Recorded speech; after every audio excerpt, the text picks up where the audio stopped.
starts? Well, the Australian Tourist Commission has asked us to come up with a song that we could perform overseas, a song to help bring the tourists back to Australia. That's right, so we focused on the wonderful wildlife and the fabulous fauna that Australia has to offer. Redback, funnel web, blue-ringed octopus, taipan, tiger snake, adderbox, jellyfish, stonefish, and the poison thing that lives in a shell that spikes you when you pick it up. Come to Australia, you might accidentally get killed. Your life's constantly under threat. Have you been bitten yet? You've only got 3 minutes left before a massive coronary breakdown. Redback, funnel web, blue-ringed octopus, taipan, tiger snake, adderbox, jellyfish, big shark, just waiting for you to go swimming at Bondi Beach. Come on, come to Australia, you might accidentally get killed. Your blood is bound to be spilled. With fear your pants will be filled, because you might accidentally get killed.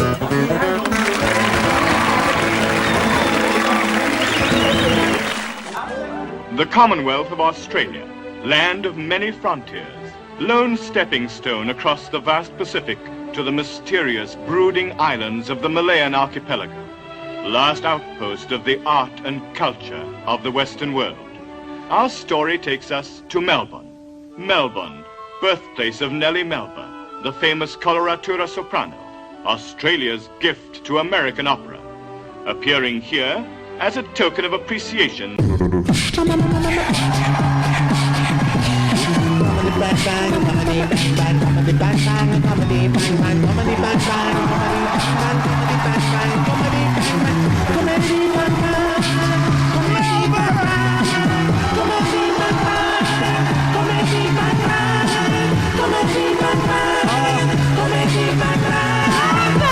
Melbourne, Australia!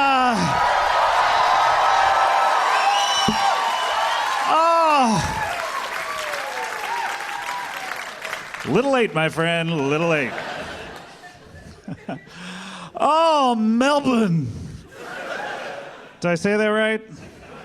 Someone said just mumble everything last night, and you'll sound like you're from Australia. Hold on, I gotta do this.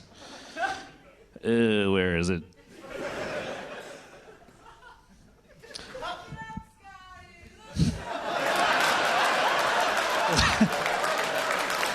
Oh my God. Are we doing inside jokes 30 seconds in? Thank you, I appreciate that. A lot of people won't give me the look it up Scotties these days. All right, hold on, here we go. I'm not trying to sound like an asshole, but poop, poop, fart, fart, diarrhea. Welcome to Comedy Bang Bang.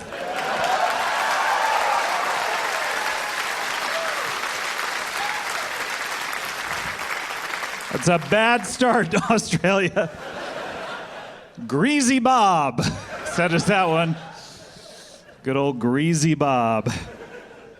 Melbourne, it's so great to be here. We made it. We came to you. Can you believe that? What beautiful theater here, by the way. I've never been here before. This balcony recap, by the way. 2 balconies. Hey, up there. There's like a ton of people up there. That's great. Then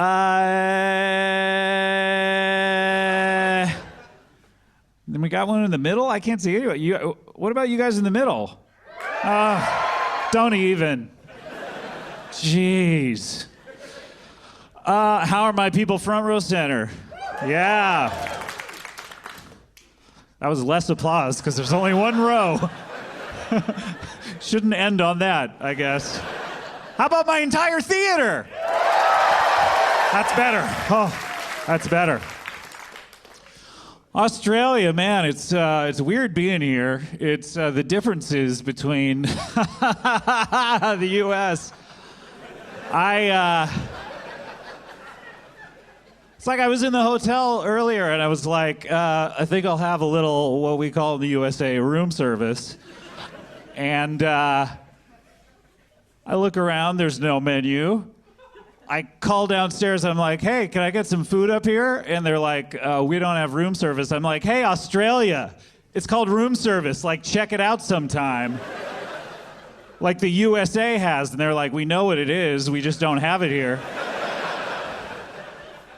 I said, yeah, you don't have it here because it's Australian, you don't have room service in this country. Goodbye. So, there's a lot of differences. But I'm here to build a bridge between our two countries, and I hope that we can do that tonight.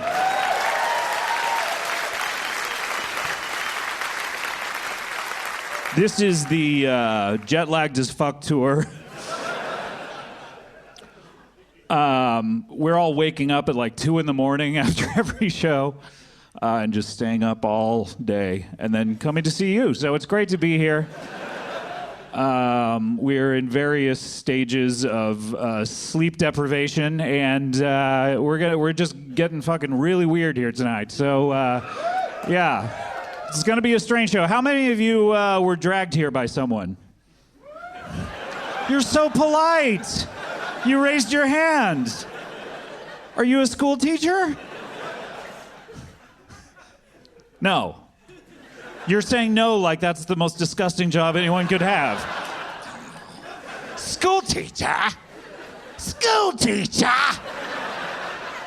That's how you sound. When I imitate you poorly. What do you do, ma'am? I write. That's a form of school teaching. What do you write, ma'am? Is ma'am your real name, by the way? What is your name, if I may be so bold? Oh, Jesus Christ. Smada? Is that a dialect thing I'm not getting? Are people's names Smada here? Smada? No. Try it without the S? You're giving me tips on... I'll try it without the S. I don't know how it's gonna come out. Mata? Mata. What kind of name is Mata?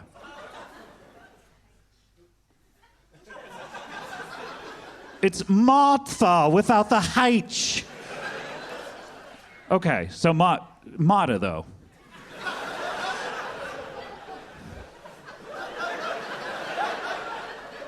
Is this a weird person or are all of you like this?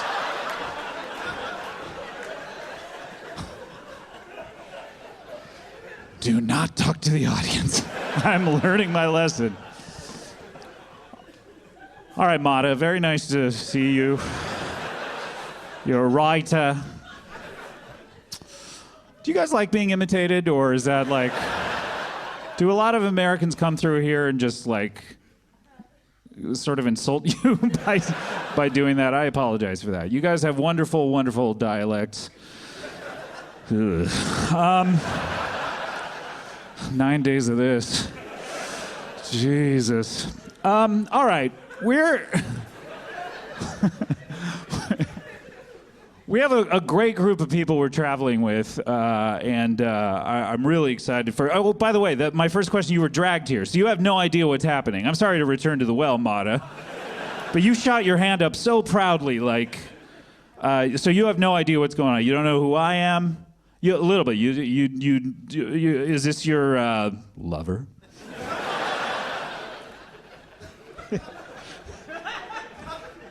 You guys make love?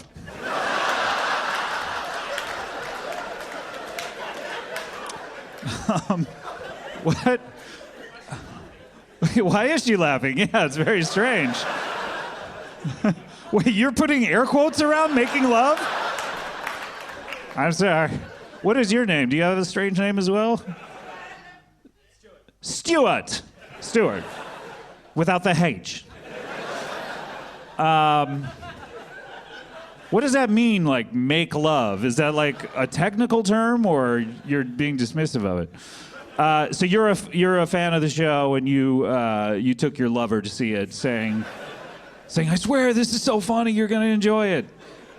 Mata, what do you think? What do you think so far, Mata? We're gonna sit in the front row. You're not gonna be ridiculed. Yeah, don't worry. We're not gonna talk to you anymore, Mata. You just wiped imaginary sweat off your brow.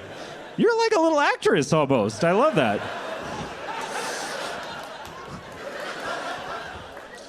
All right, we're going to start the show here. Building a bridge between our countries. If you leave here sensing one thing, it's that we have a new understanding between our two countries. We have a great group of people that we are traveling around with, and some superstars and some regular people. So that's basically what the show is I'm going to be talking to some people, and we've never had these conversations before, nor will we ever have them again.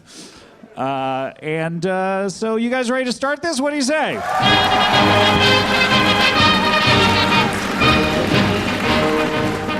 Portsea, Sunday, December 17, 1967.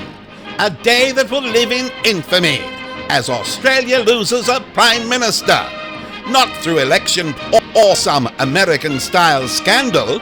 No, our Prime Minister, the Right Honourable Harold Holt, returning to Melbourne in his red Pontiac Parisienne, was attracted to the sand and surf of Portsea's Cheviot Beach, as innocent-looking as a cuddly kangaroo, and just as deadly. Harold Holt, as fit as a Mallee bull and a strong swimmer, took a dip and was never seen again.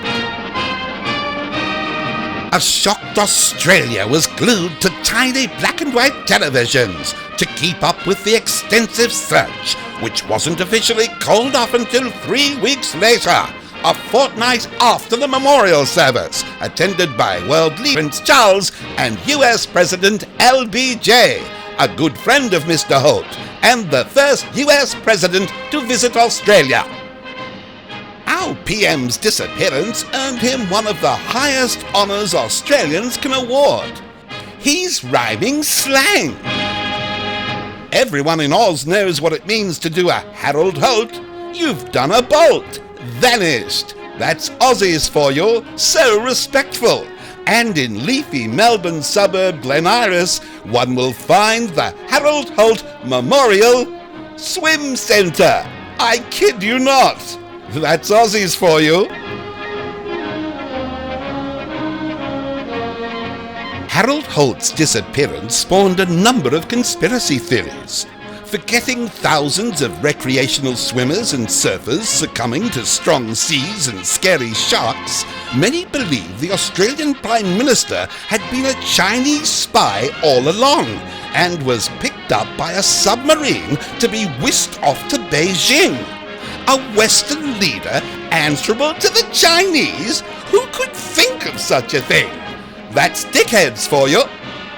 But the truth is more remarkable. Although the mystery of Harold Holt remained so for almost 50 years, it was finally solved by a legendary American crime fighter. I say, what a cheek! Were it not for that fanboat-fancying masked mastermind, we still would be in the dark about the Australian PM who did a Harold Holt.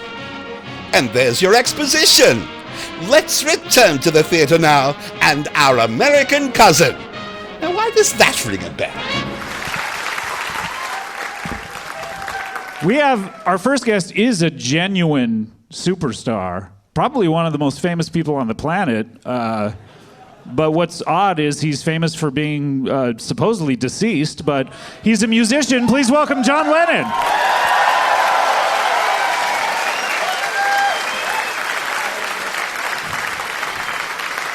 John Lennon. How you doing, Mr. Scott? Is that a parody of the Mr. Grinch song? I just came from watching The Grinch. I got it. No, it's August. I know someone got it gave it to me for Christmas. And you're just getting around to it now? I'm just getting to it. You know, my DVD player was smashed. You know. I don't know. Oh, I was watching the Jim Carrey's Grinch. Okay, that's not the one that I gave you. I gave you the cartoon. Right. And I was so furious with it. I said, "This is ridiculous. He's scary as can be, and I'm smashing the thing." And of course, there was a mistake. Sure. To get lashed out of the equipment. Sure. I should be beating the head of Ron Howard for that. onto the DVD. Have you ever met Ron Howard? No, I never have. Is he one of the guys you've really wanted to meet? Now I do. So you could smash him over the head. So yeah, because I want to get him in the headlock, you know. Sure. And take, you know, sort of spin him around the room. Sure. I want to get his feet off the ground. Right. And So- say, you got to answer me. Who designed that costume? So, but you were watching the cartoon today. Oh, I was watching the cartoon, you know. And where you he's like it better. Slithering around to the presents. Sure, yeah, down the chimney. Right. You know, using the, what do you call them? Magnifying glass? No, that's what I wanted to say, but magnet. To pull out the... I meant to say magnet, but I started saying magnifying glass. Well, you said magna, and you could have said either. I put on the brake mentally and said, I got to start this one again, Johnny boy. You're a big fan of Christmas, I'm noticing. Love Christmas. Ring dong ding dong. The Christmas bells are ringing.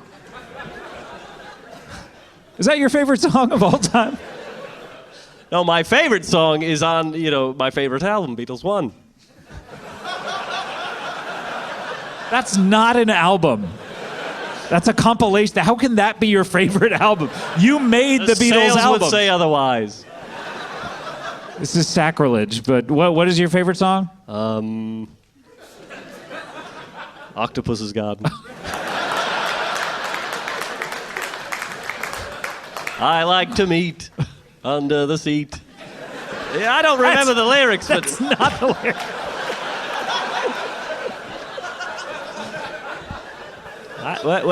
you know, listen to the Beatles. What is the word? I'd like to be under the sea. I'd like to meet some of the Beatles. Didn't we? Well, that must have been a draft at one point. Maybe. Jeez, we wrote those songs so long ago. Yeah, back in the 1960s. I remember that. I remember who sang that. That was Ringo who sang that. Yeah, your best friend, Ringo. Is that why it's your favorite song? Yeah, that could be a big part of it. I remember sitting there and he was whistling that. And I said, give me those strings over there and the rest of the wood attached to it, the plastic. The and guitar, yes. Give me that guitar, you know. Not that one, Paul. I don't need yours. I don't need the one with 4 strings. I'm talking, and not, you know, George, not that one. I don't know. I don't like that one you got from India. I don't understand. That's a sitar. I don't know how to play it. How were you so popular? You don't know anything about the industry. No, I do, because I'm a people person. Well, that's great. you. John? Thank you. I think it's great. All right. John Lennon, so good to have you here. Thank you. Can you stick around? Yeah, sure. Yes, I can. All right, John. You just... I'll sit right here. Great. Great. Or elsewhere. Anywhere you like. Do you want me to leave? No, please stay. Okay. We have a very interesting guest coming up. Very good. He is a... what is his job? Well, I know his job, but he has a hobby as well. He's a hobbyist of sorts. You got to have a hobby. You got to do something. Sure. What are your hobbies? When I'm not working. What do you You're not recording music. You've been talking about this Whistlin' Pete album for years. I don't do it. That, you know, I talk, you know, I love the guy. You know. What guy? A Ringo. I love him. Okay. But he can be so stubborn. You're talking about your guitar that you loaned him? I loaned him the guitar and he won't give it back. There are plenty of guitars in the world. Yeah, but none like this. This is a Fender with a, you know, the skeleton finger whammy bar. I can't talk about this And again. I told him, All right. we'll talk after the show about it. Okay. He has a hobby. He is an amateur crime fighter. Please welcome to the stage J.W. Stillwater.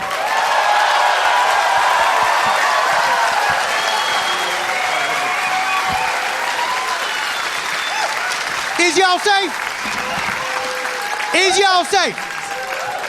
Hey, y'all gotta stop clapping. I need a verbal confirmation that y'all is safe. Start with the ground level. Wait for me to ask the question. It's a call and response type situation. Ground level. Is y'all safe? All right. I think someone shouted Fat Burger. That person is not safe. They's trying to use a safe word to stop something that is happening to them right now. Fat Burger, Fat Burger. Look, it's good. Look, y'all's adults, that's fine. You do what you're gonna do. I'm not here to judge. That's for the Lord to do, and y'all's going to hell. But if you're gonna choose a safe word to interrupt some perversion that y'all indulging in, always make it a word that is completely non-erotic. That'll put an end to everything right there. And what is your opinion of Fat Burger? Is that erotic I'm or gonna say not? fat burger is a non-erotic word. I mean, it's very close to Fur Burger. What type of show is this? I think Not that kind of a show. I think some people might find it closer than other people do. Now, you interrupt my safety check. My apologies. First balcony. Is y'all safe?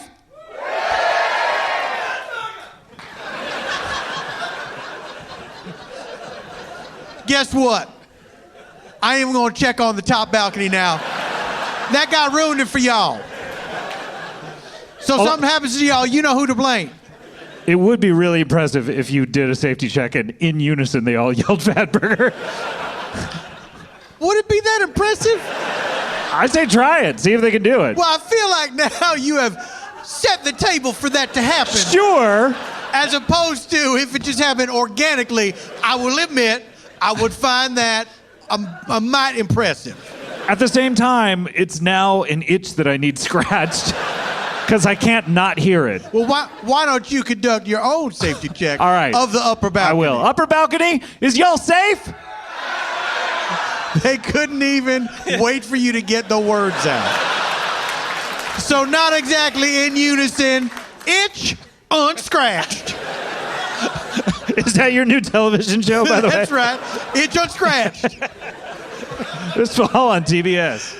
It's a very convoluted program where people have a specific itch. They try to get scratched. You have. It never happens. How do you get people to itch? You have like ants crawling all over them, or? Are you taking it literal? Or did you mean that you had a physical condition that you thought them yelling Fat Burger was going to take care of for you? See, son, here's what you do. You like Satan, the Prince of Lies. You running all around with words trying to trip me up. But you ain't never going to do it. Because I'm always 2 steps ahead because I'm a genius when it comes to criminals. And what you're doing is positively criminal. I'm a lot like Satan in that song "Devil Went Down to Georgia." Have you ever heard that? Have we discussed this before? No, I don't think so. Okay. I got it, bro. Are you positive we ain't discussed this I'm before? positive we've never talked about this. You and me specifically. Correct. Because you may have talked about it with other people, perhaps? Maybe, but who can remember? Who can remember? Y'all, I got a couple problems with that song. First of all, I don't like that we're trivializing the devil and like he's going to get in a contest with people. He has better things to do. He does not have better things to do.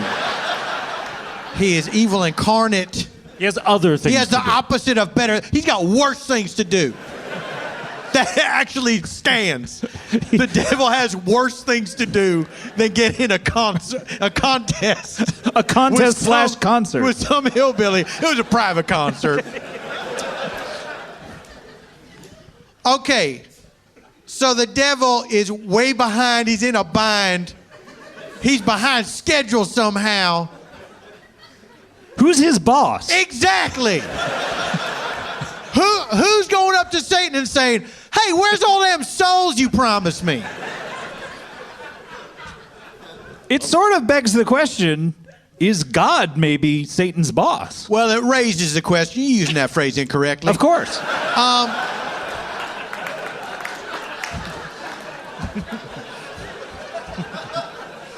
Then the devil cheats. Of course he cheats because he's the devil. So true to form. He in the fiddle playing contest, he's clearly, if you listen to the song, playing electric guitar. Yeah, that's good. Yep. Nice work, Bobby McFerrin. Also, he's got a full band backing him up. That was never part of the contest. It shouldn't count anyway. Then at the end, so he cheats good, fine. That's all in keeping with what I know of the devil. Then at the end, he's like, well, you won. What? You're the devil. You cheated. You're the one who's judging the contest. And how did that happen, by the way? How did he set up the rules where he's the only judge? Yeah, look, man, these rednecks out there in the middle of nowhere, they ain't sophisticated like people in Florida. So, I don't think a lot of people here know the difference between... oh, let me tell you something. Georgia is full of rednecks and hillbillies, and then Florida's, people are a little bit more sophisticated. What would the Australian equivalent of that be, I guess? Well, like people in Georgia, I guess they's like bogans, right? I see. Someone said that because presumably they're a bogan? And they don't like being called that? I don't know. I don't want to get into it. I know some people trying to reclaim that word. So, then at the very end, he cheats in his contest, and then he's like, you won. So there was no trick in this thing. Like, I'm the devil. Famously, I get into bargains with people. There's always a weird Twilight Zone loophole that you didn't see coming. Right. But this time, nope. You just better playing the fiddle than me, so good work. I guess I'm still in trouble with my boss, whoever that is. He must have just been that busy. What's that? He must have just been so busy he couldn't even win and celebrate. He had to get out of there. He's still behind. He didn't get that soul. That's right. He's way behind. He's even more behind now. So, you win a contest, you're shaking everyone's hand and people putting you on the shoulders. You got to get out of there. What's the easiest way to get out? Lose. Okay. You saying that the Prince of Darkness instituted this contest, then cheated, then threw it so he could get out of there faster. I'm thinking he stepped into a situation, he said, wait a minute, what am I doing? I'm wasting so much time getting this one soul. This is crazy. Let him go. I could be getting 10 if I just go to Tennessee. Right. Why is he going to get more souls in Tennessee? Well, assuming how long does it take to get one soul? Probably less time than a contest. I don't know. How long is that song? It's like a 6-minute song. It's a long song. There's an extended version, yes. Where the fiddle playing goes on for quite a while. Is that the entirety of your thoughts upon The Devil Went Down to Georgia? The end. All right, very good. I said my piece on it. Sure. Y'all can applaud that if you like. So, JW. That's right. Welcome to Australia. I mean, is this your first time? This is my first time traveling out of the United States of America. Really? That's right. I mean, I know that in order to get to Los Angeles to be on the show, you travel through the Panama Canal. That's right. I travel exclusively by fan boat. But you've never stepped foot on those countries. Shut up a second. I want to settle something. Tough customer. A lot of people trying to tell me, oh, we don't call them fan boats, we call them airboats. Well, guess what? There's a great big old fan on that boat. It's a fan boat. Thank you for... There's air on every boat. Oh! Except a submarine.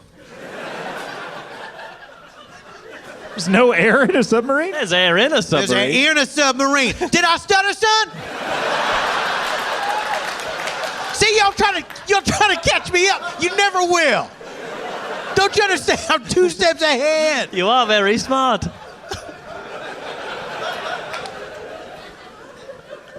Thank you for setting the record straight about that, though. It's my pleasure to do so. Sure.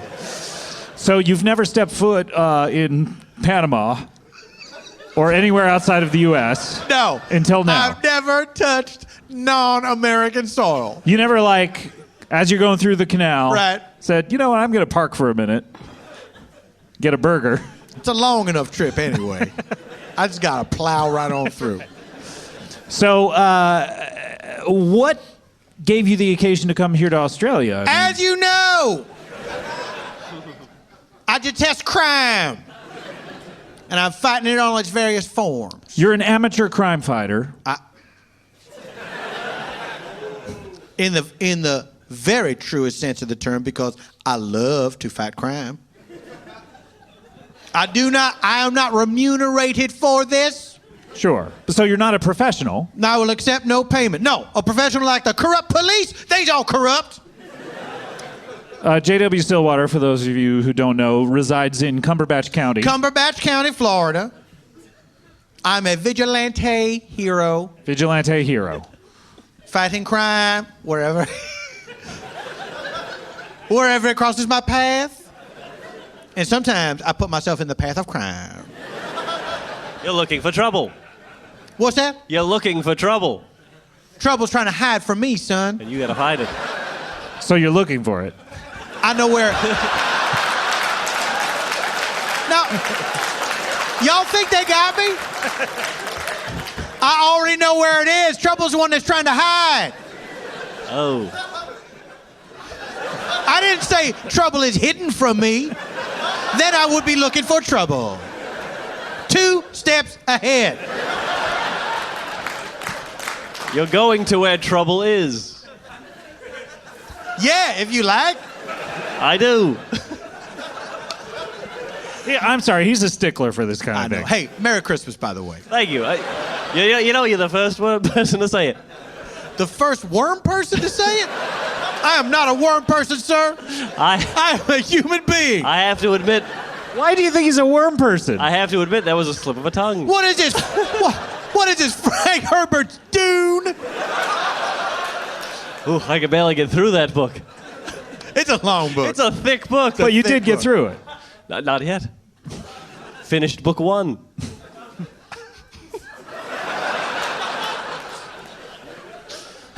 So Our character Paul has just found out that his father died.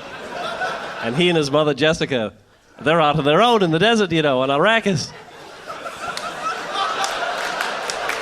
Well, geez. Last time I was with our heroes, you know, a thropter was right above them. What? They don't know. You know, is Duncan Idaho their friend or not? They'll find out. Dr. Yu certainly isn't. Dr. Yu, he's a traitor. But hey, that's all I know so far.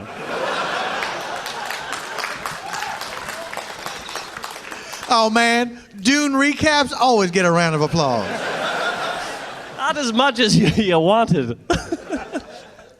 How much did you want? I mean, you gotta be happy with that. I wanted the whole room to erupt, and it didn't. And now I feel like I'm going to leave this country immediately.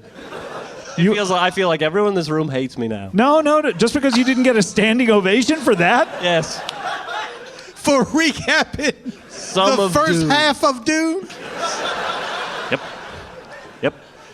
I feel hurt, and I feel, you know, I do not like these people anymore.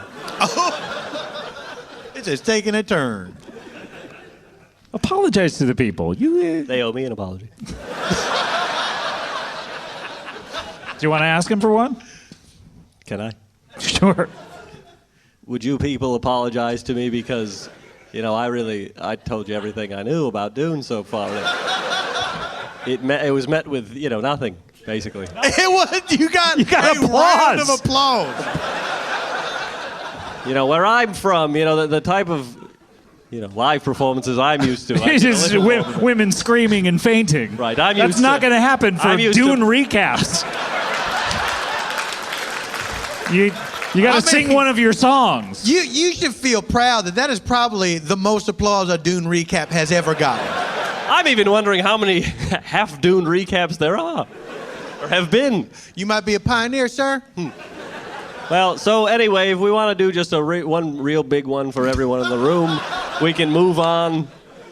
You started. I'm not gonna ask anymore.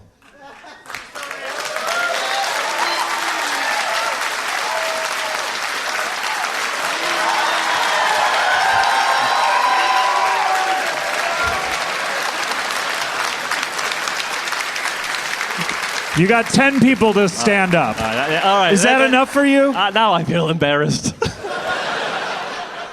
Thank you, everyone. All right. Anyway! Now that ugliness is behind us, JW, I apologize. It's quite all right. I accept your apology. What are you doing here in Australia, a land which you have never been? I detest crime. And I heard tell about a cold case. And I was like, I'm going to reopen that case.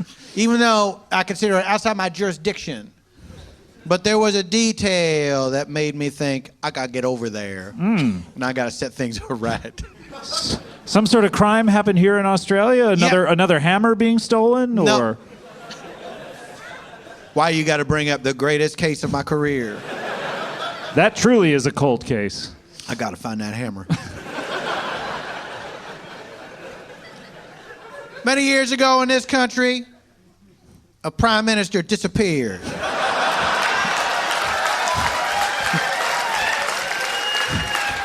His name was Harold Holt. The story we all been told is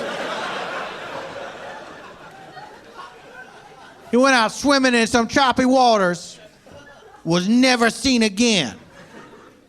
Oh, they'd like you to believe that he was swimming in some water he shouldn't have been swimming in, and he drowned, like it was a bad idea that he should not have had and followed through with. Very simple, right? Neat and tidy. They try to give us a detail about his shoulder being bad. He had a bad shoulder. He's taking some painkillers. Doctor said, hey, why don't you let that shoulder heal? Here's some things you don't want to do. Number 1, swim. Sounds fishy to me. I'm not saying it like that. It's too late. That's how people took it. It's now a matter of public record. You made a fish pun. Who am I, Kip Adada?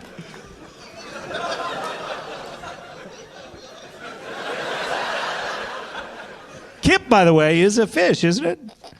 Never mind. Kipper is a fish. Well, yeah, but I don't know. Maybe close enough. Maybe you're friendly with these fish. You got nicknames for them. Yeah, this is a mackerel I'm talking about that I'm on nickname basis with, Kip. Oh, you don't call him Mac? Nope. All right. Hey, you nickname fish as you see fit. There's one theory about Harold Holt's disappearance. Ridiculous, that he was a Chinese spy and that the Chinese army picked him up in a submarine, which, as we know, has air on the inside, not on the out. Now, that's absurd. Obviously, what happened was that he was abducted by a bunch of crocodiles. Abducted by a bunch of crocodiles. Now, look, I'm from Florida, where we got gators. And let me tell you something. Gators, they hate human beings. They hate them. They just ate one out there in Florida. I'm sure they've ate several since we've been talking here tonight. They're eating human beings all the time. They resent us because they's dinosaurs. On the average... They see us as the new kids. Wait, just to make sure, you're not talking about the New Kids, the musical group. New Kids on the Block. Were you truly unsure?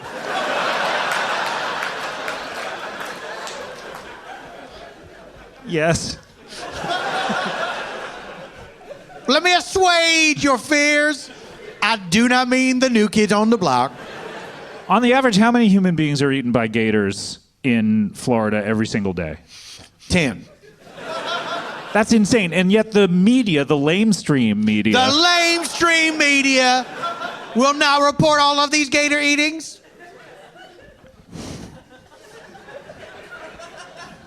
They just trying to convince you that gators is fine. Just leave them alone. You seen them videos on YouTube where it's like gators trying to get into a house? It used to be like people in Florida have like glass doors. They'd be up against a glass door like, oh, the poor gator. He don't know that that's a glass door. He thinks it's a weird force field or something. But now you see these videos where that gator's at the front door. Like a wooden door. Yeah, it ain't no mistaking it. Ring Hey, the gator, doorbell. you know that's a door. You're trying to get in there. What do you think they're trying to do? They're trying to attack the humans inside? Yeah. I don't know. What do you think? They're trying to try on their clothes? Have a pretty woman montage in somebody's house? Gator ain't trying to put on your sweaters. Gator's trying to eat you. And who is the gator's hideous, even more so, cousin, the crocodile? What is the difference between a gator and a crocodile? I've never quite been able. Someone couldn't believe that I'm asking that question, but I truly don't know. What is? A gator is unpleasant to look at, and a crocodile is ugly as sin. Okay. I see. So these crocodiles, they smart, they wily. I think they follow politics. So they knew who Harold Holt was. It was no accident. This is all based on what you think? We have established on this stage tonight that I have a brilliant mind. I agree with you. I was one of the first to agree. So, when I say this is something I think, it's a pretty good bet this is what happened. I see. No facts needed. John. No, I'm just saying. Hold on a second. I'm gonna get out of your way. Hold on a second, John Lennon. Hold on a second, John Lennon. Sure. What do you know about crime fighting techniques? Do you know a lot about it? I know, but you know, basically how handcuffs work. That's about it. Oh, can you explain that to us? Sure, you know, there's teeth on them, and they loop around the wrist. And then catch. Yeah, and at some point you got to yell "Fat Burger." I get it. That's right. Scott, is Now this look. that type of show? Now look, all of crime fighting is first you have to have a theory of what happened, and then you become certain, and then you have to go after the criminal and bring them to justice. Right? Sherlock Holmes, this guy, he's like, I think you had pancakes this morning because you got syrup on your shoe or whatever. That's his theory. And then the guy goes, what, by Jove, how did you know? And he can't even run away because his foot's stuck to the ground. He doesn't have that much syrup on his shoe. It's not like I he's assumed, you know, standing in a bucket of syrup. I assumed syrup is pouring out of his shoes all up to the shin. No. Well, that's not very The impressive then. socks have become brown. No, Man, so much. that would make Sherlock Holmes, I think, a bit less impressive. The guy's got a syrup geyser coming out of his sock.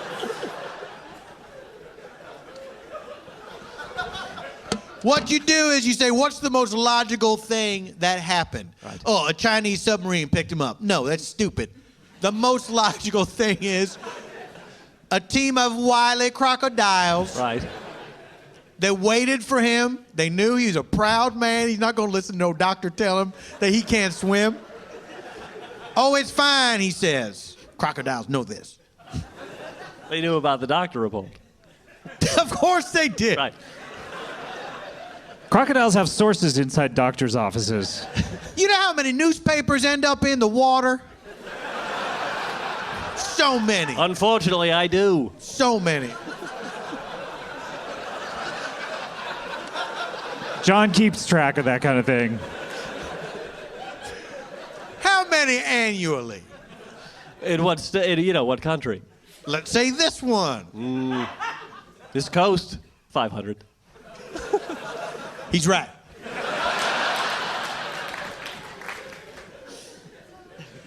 So a little more than one a day? Yep. Just a little. That's too many. Don't you care about the Earth? Sure, but you said it like, do you know how many newspapers end up in the... I think it's a high number. Okay, well... I think little more than one a day is high for newspapers ending up in water. It's too many.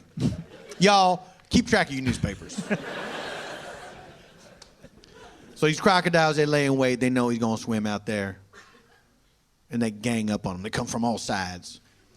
360 degrees. Yeah. They batten him about with their hideous snouts. And then they take him to their secret lair. They don't eat him right there? They abduct him? Here's the thing. Gators, all they want to do is eat people. Crocodiles, they want to humiliate people. So they took Harold Holt to a secret underwater cave. Oh, ha! You said underground first. So what? It's also... Technically, it's also under the ground. If we talk about sea level... And it's almost like a chess move. If you haven't taken your finger off the piece... That's right. You corrected yourself very quickly. Thank you, Scott Aukerman. It's like no one said Uno, but no one busted you on it. Give me two more analogies.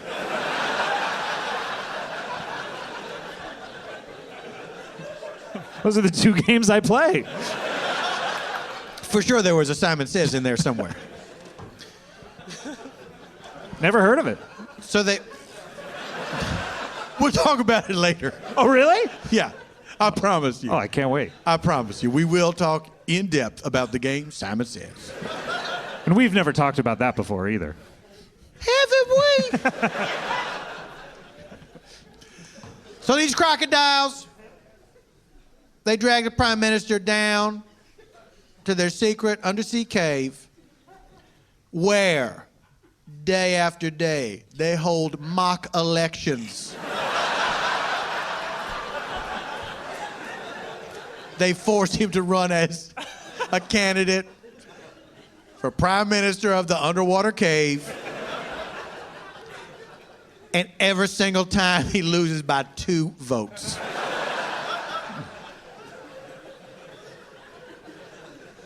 And is he still alive, in your opinion? Yeah. Does this happen in what, like 1967 That's or right. something? He an old man right now, forced to campaign in this tiny cave. He's got to make his own buttons and stickers. What about his own posters? No, they actually make posters for him.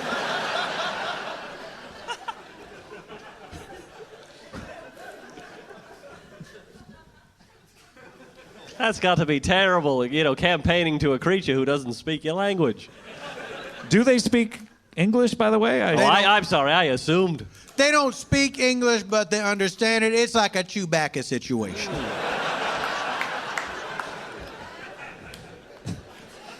And by this point, I would imagine Harold Holt has picked up some rudimentary crocodile language. Do they? I've never quite heard if a crocodile makes a noise or if they speak a language or they do sign language with their little tiny arms. They have tiny arms, right? They have they have legs. They do not have arms. I mean, in the cartoons, though, they're sort of like arms. Oh, that's the science you're using? Like in Peter Pan, Did that crocodile pick things up in that cartoon? I think he waved once. Who was he waving to? It's the very last shot of Peter Pan. He waves at the audience. That's the deleted features. That's the one I was showing you the other day. The deleted features. Deleted scenes in the extra features. It'd be great if there were whole deleted features. Yeah, they just say, it's just a list on the back of the DVD box. Says, hey, here's some features we deleted from this. Do they sound interesting to you? Behind the Maybe we scenes. should have left them in. You're not going to see these. We took a camera crew behind the scenes. You're not going to see it. Deleted features. I should have. I took my hand right off the chess piece on that one. I said it and I whipped it away. Yeah. I would imagine. John Esmorza. I would imagine, the crocodiles talk by having their tails make shapes of letters. And that's how they communicate. Well, you're not far off. What they do is they just chew up some living creature and spit it out on the ground in shapes. In shapes of like whole People words? got very upset at the idea of that. They can only do one letter at a time. Oh, no. I know, it's terrible. It's like a diving bell in the butterfly situation. You think it would That's exactly right. they'd go a little quicker somehow. Except not romantic. So y'all, I just want you to know, I'm gonna find that undersea cave and I'm gonna restore Harold Holt to his rightful place as Prime Minister of Australia. Oh, God bless you, sir. Good man to do it. God bless you. It had to be done. It had to be done. Well, thank you, JW. Oh, you're welcome. I wish you luck in your endeavor. How long are you going to be here in town? As long as it's in town. Are you staying here in Melbourne? In what? Melbourne? What are you saying to me? This is the town in which our molecules are all in right now, Melbourne. I don't know why you introduced the idea of molecules. I took it for granted that all our molecules were here. Our physical beings are here in Melbourne. Okay. How do you say? Melbourne! Oh, God, no, right, people? What is this, a children's show? Boo. We don't like that. What is this, the Waterworld stunt show or something? Oh, now that's a good show. Let's talk about that for a second. Have we talked about this before? I don't think so. I think I talked about it with Andrew Lloyd Webber once. Waterworld stunt show. It's pretty good, but... Do you guys know what we're talking about? This is a thing at Universal Studios in presumably Florida as well, right? Yeah, that's there right. were two people. Keep going. Well, everyone knows what Waterworld is, of Of course, a smash hit film. A world made of water. That's right. Where everyone has to drink their own urine. Everyone gets to drink their own urine. Important correction. And they made a stunt show spectacular that you can see live at Universal Studios in Hollywood and in Florida. And my only critique of the show, needs more fan boat. How many fan boats are actually in? I think one. Yeah, but two would have been nice. I wouldn't have minded it.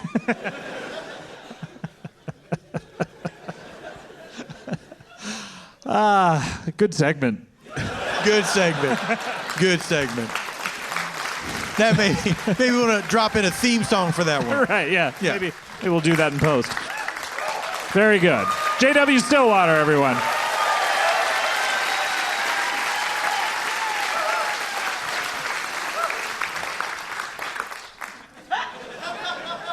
We did it. Yep. Are you getting all this, Marta? Good. Should we check in with Mata?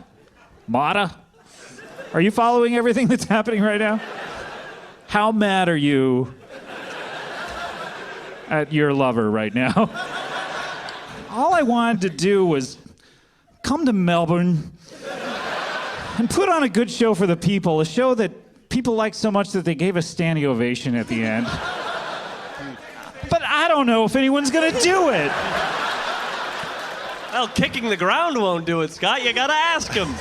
You I really don't know, kicking that guys. ground. If we were to end this show, what would you do? Maybe, hey. Maybe what you gotta do. Maybe what you gotta do is like indicate that the show is over, so that they know. Hey, I'm talking to you. so that they know it's their cue to give you that standing ovation. So what would I do? I would just say something like, "That's our show"? Yeah, but I'd do it in like a real announcery type of voice, like to give no room for confusion, like No wiggle room at all? none taken.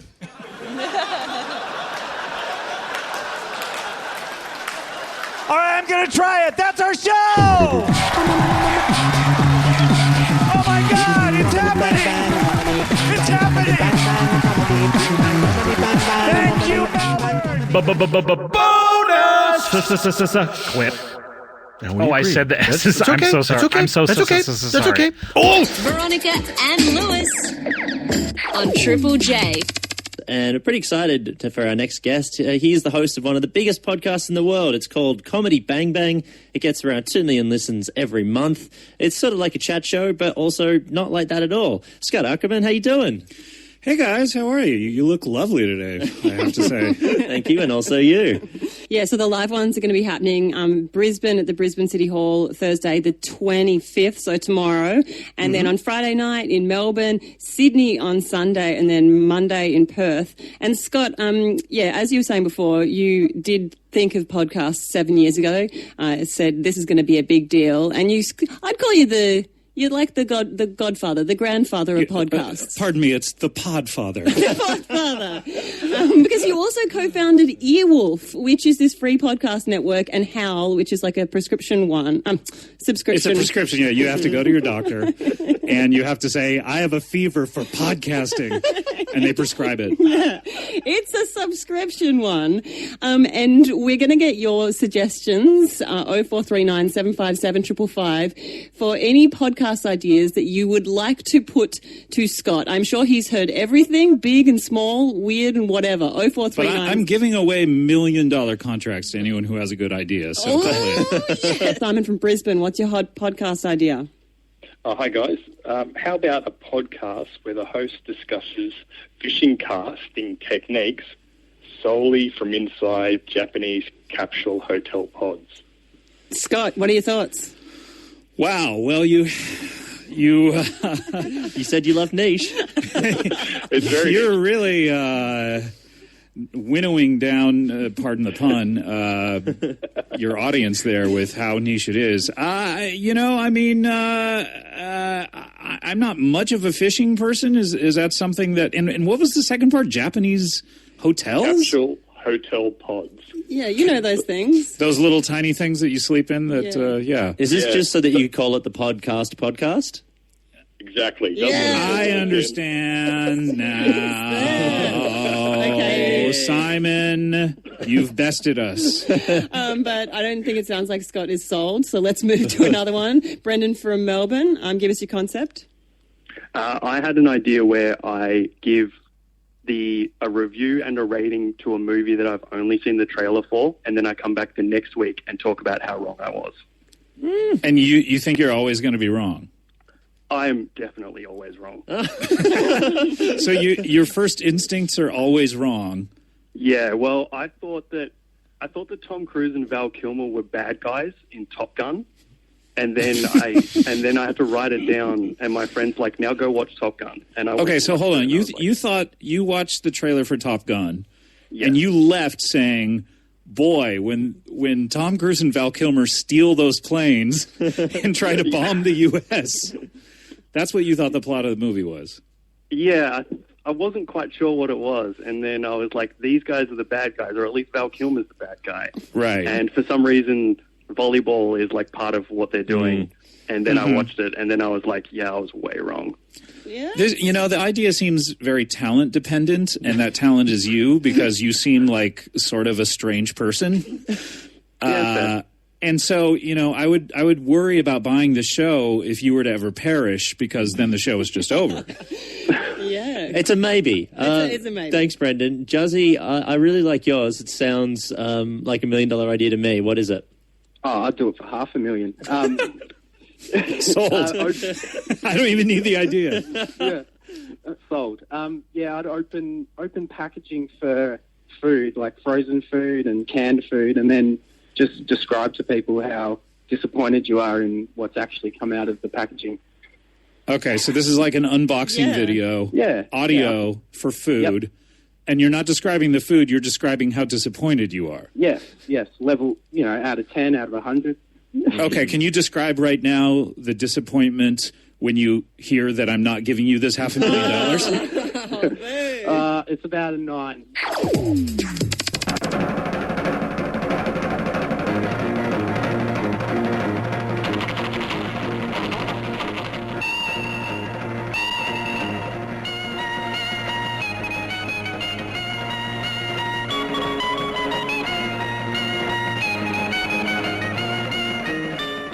Board riding, the biggest thing to hit Australian beaches since surfing was introduced.